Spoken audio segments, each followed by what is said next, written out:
À la loterie du voyage, ce soir, j'ai tiré le gros lot. Je ne sais plus qui remercier, Saint-Christophe ou le Grand Manitou. En tout cas, j'assiste à mon premier powo.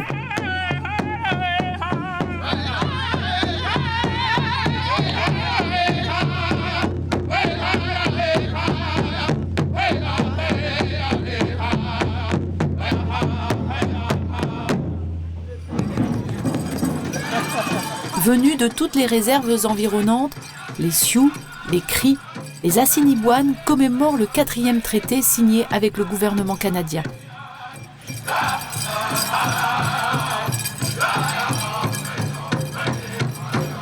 Ce traité, vieux de plus d'un siècle, doit être fêté en présence du gouvernement de la province, mais j'ai beau promener mon regard, je ne distingue aucun visage pâle.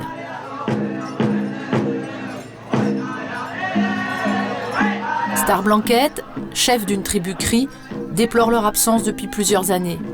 Mais il en faudrait davantage pour le décourager.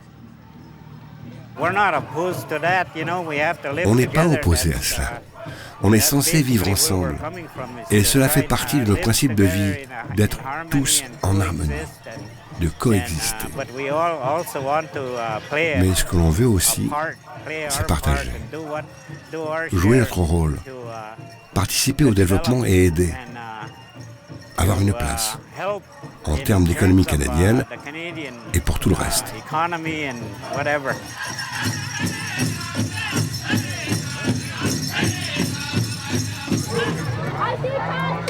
Je quitte ce powo avec un pincement au cœur. Accueilli chaleureusement, ébahi par le spectacle, je ne m'explique toujours pas l'absence des autres Canadiens. À moins que pour eux, le mot tolérance ne rime qu'avec distance.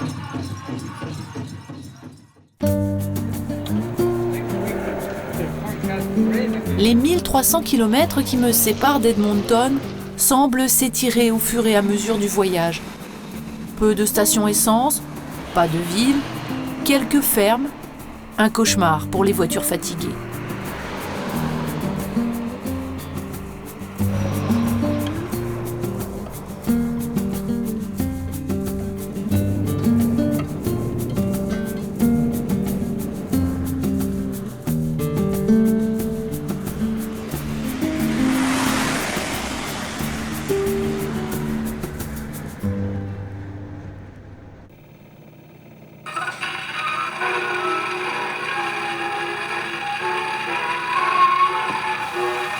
En m'approchant de la ville de Saskatoon, mon voyage défie le temps. Je fais un bond à la fin du 19e siècle. C'est l'époque où la famille Denis s'installe sur des terres désertes et hostiles. Il faut peupler les territoires de l'Ouest pour éviter que les États-Unis ne s'étendent.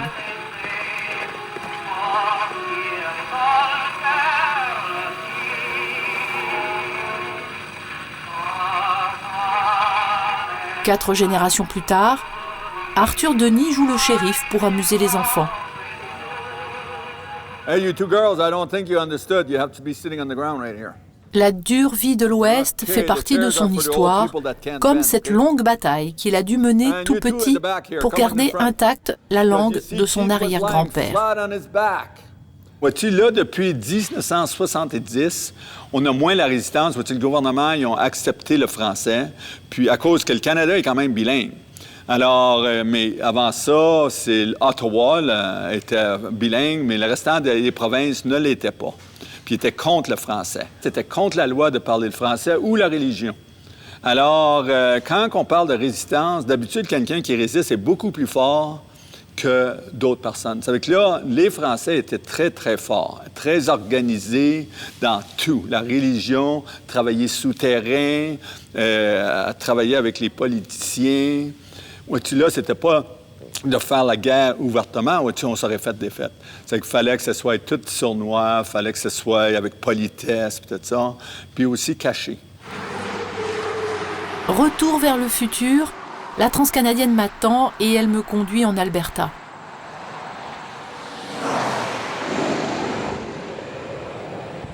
En connexion permanente avec Dallas et les milieux de l'or noir, Edmonton écoute depuis 50 ans les sirènes du capitalisme sauvage. Je consulte la presse. Inflation record, investissement monstre, boom immobilier, Edmonton bat tous les records. La province commence seulement à essuyer quelques critiques sur sa gestion peu écologique de l'extraction du pétrole. C'est dans les salons cossus d'un grand hôtel que je prends une petite leçon de géopolitique avec Randy Boissonneau, brillant économiste francophone. C'est les Américains qui achètent beaucoup de notre ressource. Mais si on gardait les ressources pour nous, oui, on l'aurait pour 300 ans. Mais maintenant, avec l'échange qu'on a avec les États-Unis, on a les ressources pour à peu près 30 ans, 35 ans, avec les technologies d'aujourd'hui. Pas évident d'avoir des voisins aussi flambeurs. Gare d'Edmonton, j'ai décidé de prendre le train. May we have your attention, please? Via train number 1, the Canadian, is now arriving from Toronto, Winnipeg, and Saskatoon. Thank you. Une manière de vivre à ma façon la conquête de l'Ouest, de retrouver l'histoire de ce pays qui passe obligatoirement par la traversée des Rocheuses.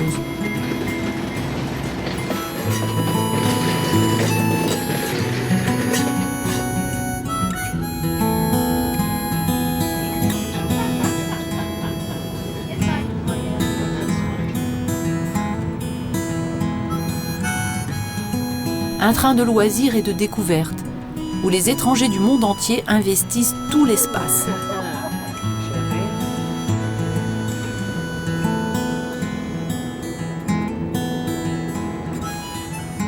Je finis tout de même par rencontrer un Canadien actif, Eugene Smith, musicien excentrique qui déguste un voyage de 3 jours depuis Toronto.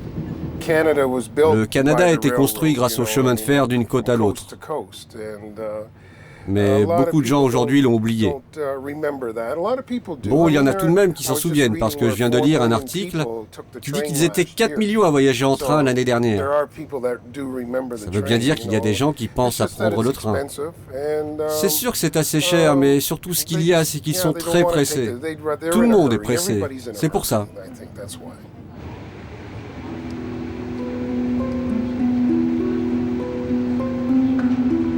Cette ligne est un cordon ombilical essentiel à la bonne entente politique des provinces extrêmes, mais c'est surtout une splendide escapade sur le toit du Canada.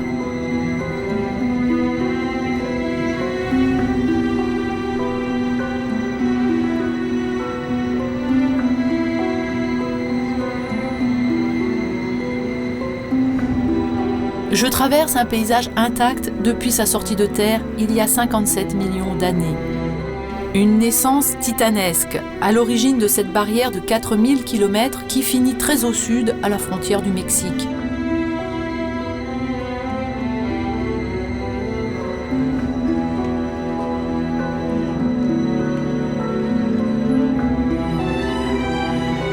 La nature y est impériale. La montagne flirte avec les astres, de quoi faire des rêves géologiques mémorables.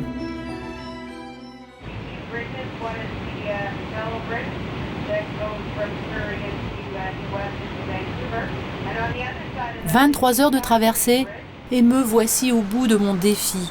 Vancouver porte certes son manteau gris pluie, mais c'est enfin la côte ouest.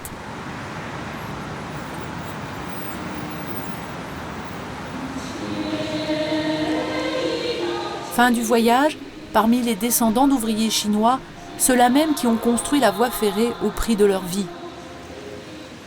Ils ont été rejoints depuis quelques années par les exilés de Hong Kong, une communauté chinoise très puissante qui possède sa propre police, ses médias et ses écoles en mandarin.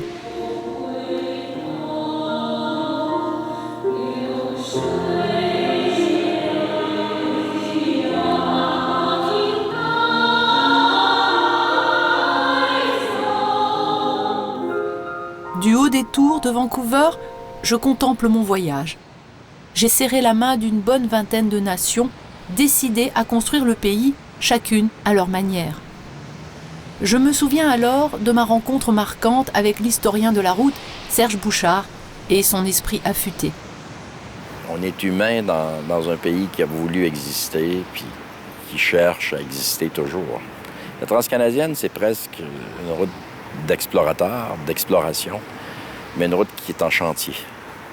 Je pense que c'est ça. Mais on ne sait pas trop si on va l'abandonner ou si on va le finir.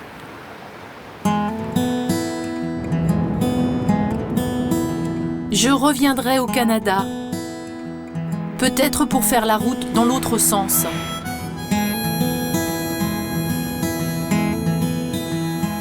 Il me faut encore creuser l'âme des Canadiens, ces Américains qui n'ont pas tout à fait quitté l'Europe. Je reviendrai car je voudrais vraiment savoir si ce chantier très ambitieux sera un jour terminé.